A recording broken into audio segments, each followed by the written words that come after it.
get the crowd on side and get them all worked up and energized, and then all these oars go out the side and they start rowing. It's like, oh, your boat was burning, so we were able to find you. To look down this hole at him, and he's there with his big glasses going, oh, there's only a quarter, what is it, metre and a quarter of oil.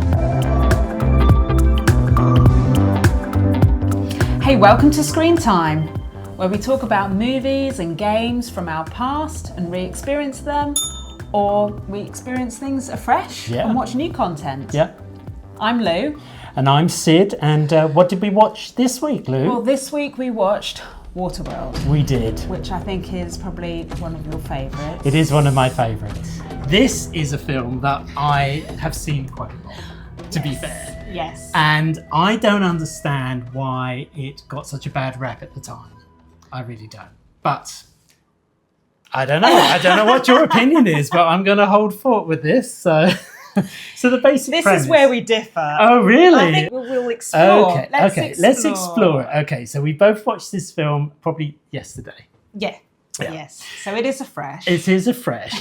So Waterworld I saw at the cinema, and I always remember thinking how beautiful it looked. The blue seas, the sets, and I think what it is, it's so weird that it's regarded in such a sort of negative way. And I think people are now rediscovering this film. And really, it's no different to Mad Max in some ways. It's the same idea. It's the idea of like a post-apocalyptic world. They both have sort of ecological issues. Yeah. So the first one was about nuclear war, like a Mad Max is sort of nuclear war. Whereas this is more sort of like natural, kind of like, you know, the polar ice caps melt and the planet floods. And so you get the society of humans adapting to their environment. And obviously they're all very sort of like grungy, kind of like, everything's rediscovered and reutilized and stuff. Yeah. So what I found fascinating about the film is just the look of it. Let's not go off the thing here. The basic premise is that let's do plot. Let's do plot. So the basic premise is that the world has flooded, and I think it's about 200 years or 300 years in the future from where we are. And we're introduced to the Kevin Costner character, who he's just called the Mariner.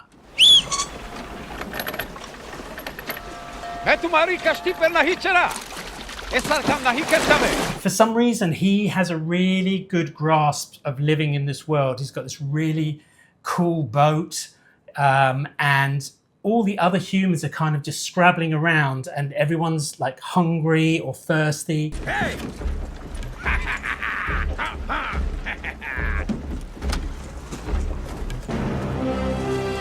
All the humans have to float on these atolls or boats, and even the places that they go to, buy produce and things like that and barter. I like floating fortresses. Floating fortresses in the sea. They're all floating, and there's societies going on in these things. And obviously religion has changed and all these different things. So it's a really rich world, I found. Yeah. Anyway, Kevin, there's another character in this as well, this little girl called Enola. Enola, thank you. And Enola is this mysterious little girl. She's quite a little she's a little monkey. She's a little monkey. But she's lovely. She's such a cool character. I told Helen you wouldn't be so ugly if you cut your hair. She's got this tattoo on her back, and this tattoo is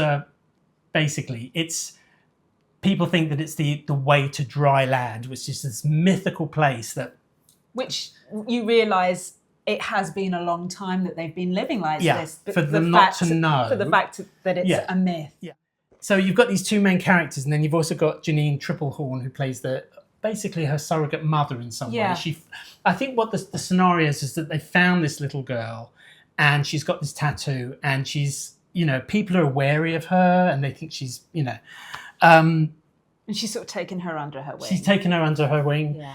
And it's then you've got the bad guys, you've got the smokers, who basically represent Dennis Hopper, who is fantastic in this. He is great. He's fantastic. He's great. You'll notice the arterial nature of the blood coming from the hole in my head. You can assume that we're all having a real lousy day.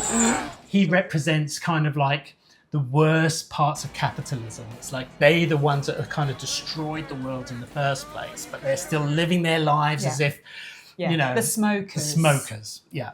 So you've got the survivors and you've got the smokers, and there's this constant. The world is vicious because everyone's just exploiting everyone for the last resources that they can find. So that's the basic premise of it.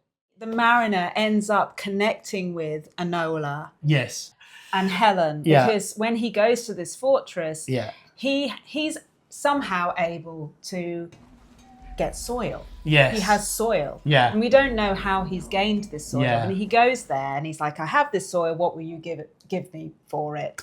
And he's automatically put under suspicion. Yeah, I mean, everyone is standing behind him. Everyone's like, how did you get hold of this stuff? 3.2 kilos. How'd you come by so much of it?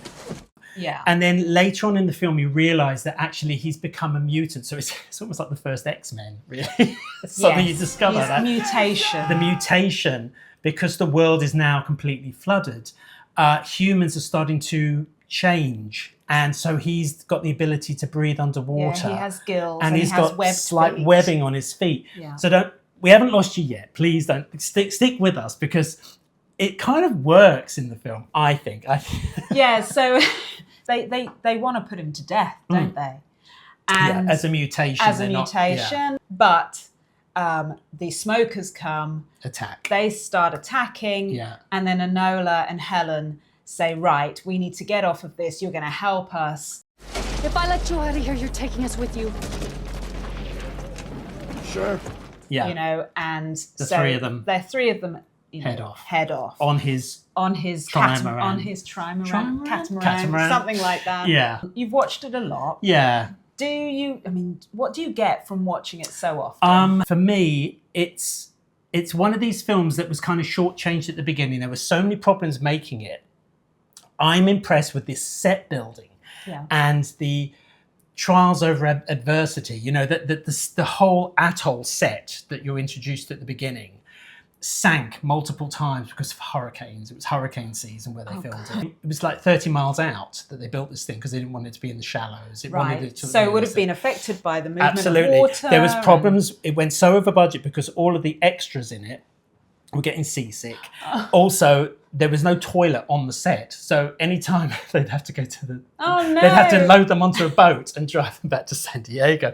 So all of these things are like working against it. Very time consuming. What I like about the film is that it's just so interesting to see how society would change if the fundamental aspects of the planet changed. Also, what's interesting is that the film has got multiple cuts that have been introduced over the years. So there's this, the theatrical cut.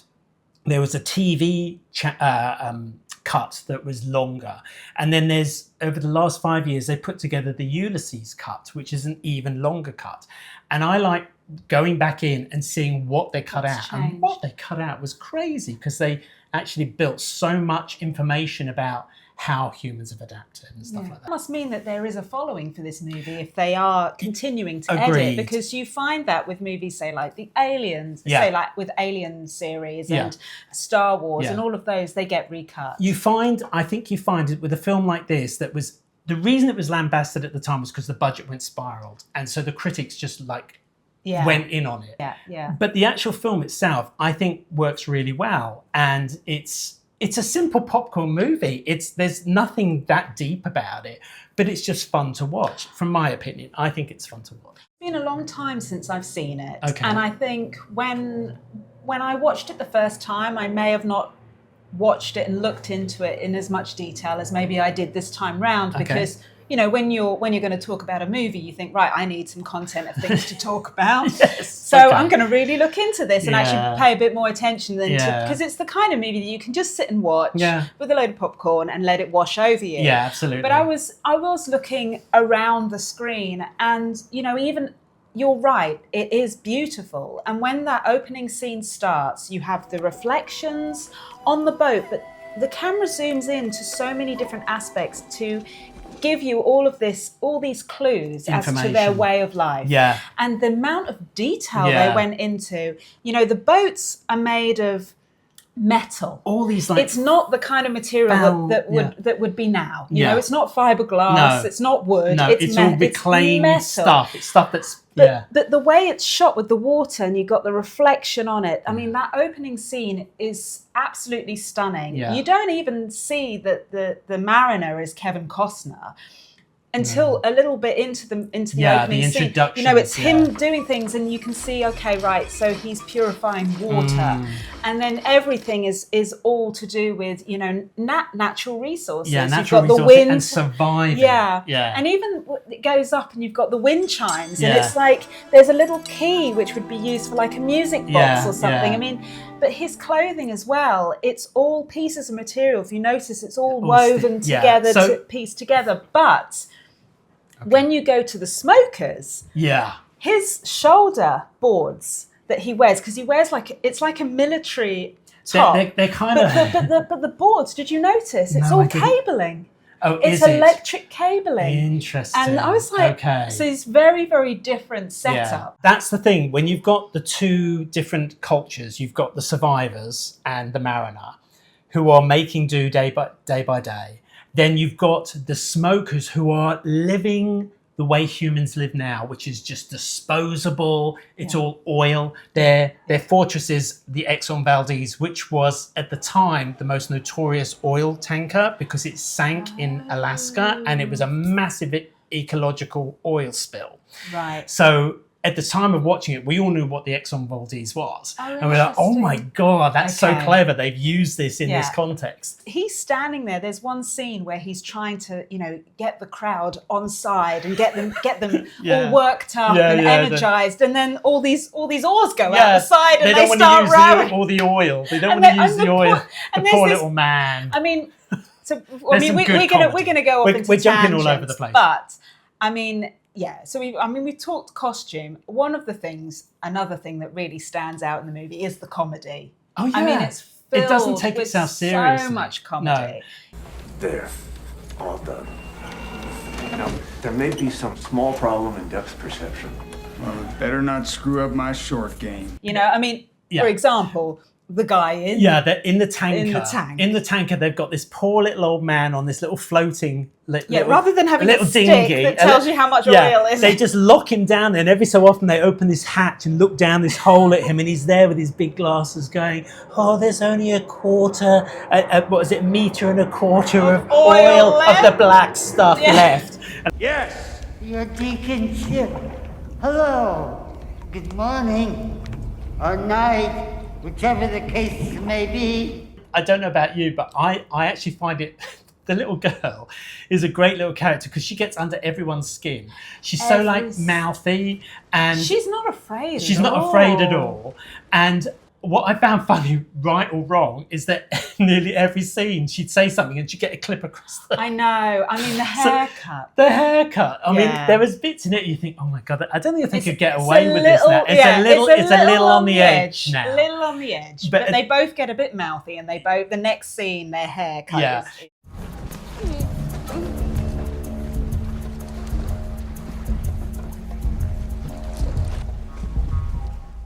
The actual mariner himself has been alone so long. Yes. And it's just about him.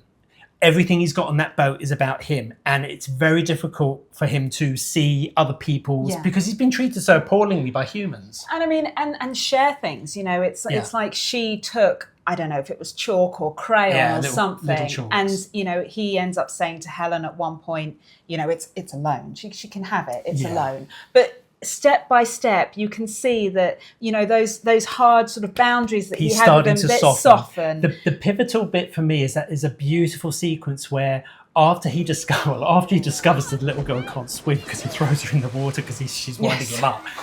So he rescues her, and then there's a beautiful sequence where he's teaching her to swim, and the music in this film is fantastic. Yes. And they're swimming around. It's all in slow motion, and it's just beautiful.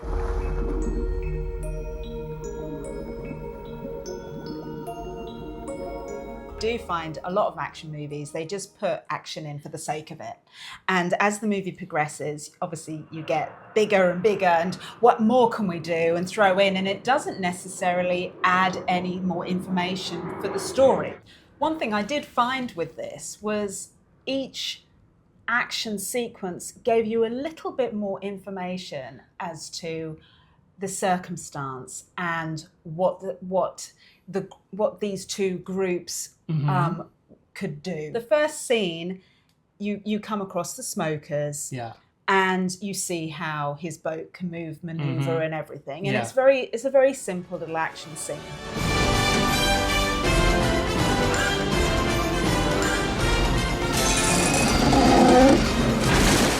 As it progresses, you can see just how much different types of transport these smokers have. Yeah. So you learn more and more about each the time. World. Yeah. Yeah. And so, you know, when you come to the big scene, that's when you have that big boat. Do you mean the atoll?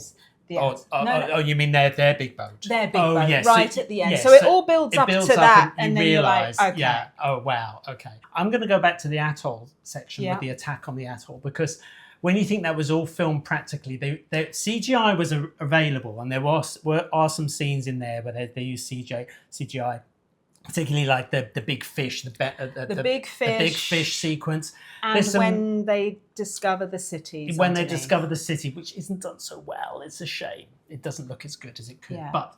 And then also some of the water sequences, they actually had CG water for some of the miniature shots. Anyway. But I'm pleased that they built practical sets and they used stunt actors, and there were so many great stunts.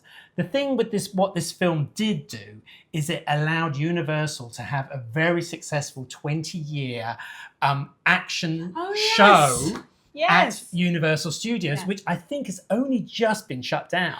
I mean, I went. Americans, please tell us. Yeah, please tell us. Is it still available? to go to. Yeah, and it was fantastic. You even had the plane flying up and smashing down. Yes. So it, you know, in some ways, I think that ride or that experience is probably more successful than the film. Yeah. But I mean, so many people would go and watch them. Yeah, absolutely. Maybe they watch the movies after. I think that's maybe what happened, because I think this movie is being rediscovered, I think. And I think people are, and I've seen a lot of comments of people who have watched this and go, oh, it's not as bad as I thought it was going to be. Yeah. And I think that's a good thing. I think it deserves a little bit of love, from my opinion. You know, so what were your down points? Because obviously I said, oh, I really love this film. So what was it that you thought, I don't know. I mean, come on. I think it's just the genre for me. Because, I mean, I like action, but I mean, they're not the go-tos for me. I think it's just because they're not. I like something that I can just sort of sit back and just chill. You prefer character? I like some character sort of driven, some comedy sort of things. Okay. Whereas I know for you, this is like you want to get work out of the way, and it's just like watch the action and you can forget about your day. Whereas I don't find that relaxing. But because I hadn't seen it for a while, I did go, oh yeah, actually this isn't a bad movie. So I don't think it's a bad movie at all. I mean, there's certain things that happen, you're just like, well, that's lucky. You know, I mean, it's like, oh, your boat was burning, so we were able to find you. Yes, you know, those sorts of things are like, oh, there's the connection, you know. Smart thinking to burn your boat. Without the smoke, I never would have found you. There's a part in this film also when they finally discover dry land. And I think there's a lovely sequence where I think Kevin Costner was brilliant at this point, where he showed his vulnerability. He was so used to being on the sea. When the little girl goes, oh, you know, it goes, the place doesn't move right. And she goes, it's called land sickness. You're going to get used to it. He's so not used to it. And he looks scared when he sees four-legged animals running around. Yeah. And, you know, he's just not used to this. And they basically load up his boat and he wants to leave and go. And so it's a lovely farewell. And I think and because you realise that the tattoo on the girl's back, she had lived on dry land as a baby, and her parents had tattooed it because I think they were the only family on this bit of land, and they realised that for humanity to survive, they have to send their daughter out as a baby for other humans to discover, to bring them back to that. And I thought that was a lovely sort of like, oh, when the realisation comes, you just think, oh, that's so lovely. That's such a lovely, and what a place to live.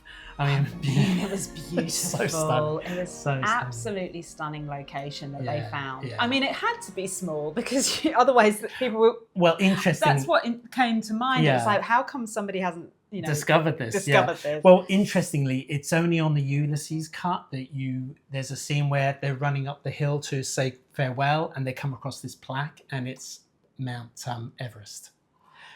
So that it's got a plaque that says, "Oh, this is the highest point on the planet." Oh my Earth. goodness! Yeah. Okay, Yeah. all right. So, yeah. and it's a shame because some of those things in the Ulysses cut just didn't make it to the thing. Yeah. And for me, those little things made it for me. But we're not talking about. We're not talking about that. We're watching. We're talking the original cinematic cut. So then, Lou, what do you think?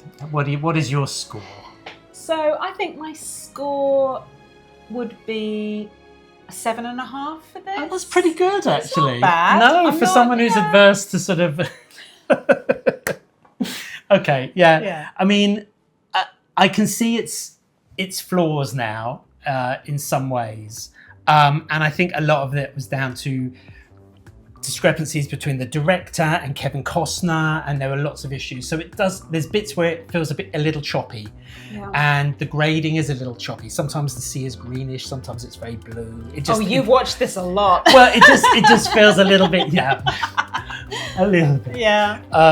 But in general, I think it just gives me a warm feeling. So I'm going to give it 8 out of 10. Because I think I've been nearly every film 8 out of 10. Yeah, you're not. No, you yeah, I think you have Pretty actually. much, I think you have. So- Well, I mean, what do you think of the movie? Yeah. Yeah. Any comments? How would you rate this movie? And if you haven't seen this movie and you've watched this and you're inspired to watch it, definitely watch the film because I think you'll get a lot out of it. And try and watch the Ulysses cut as well. And people that haven't seen the Ulysses cut, maybe explore it and see what you would or wouldn't have in it.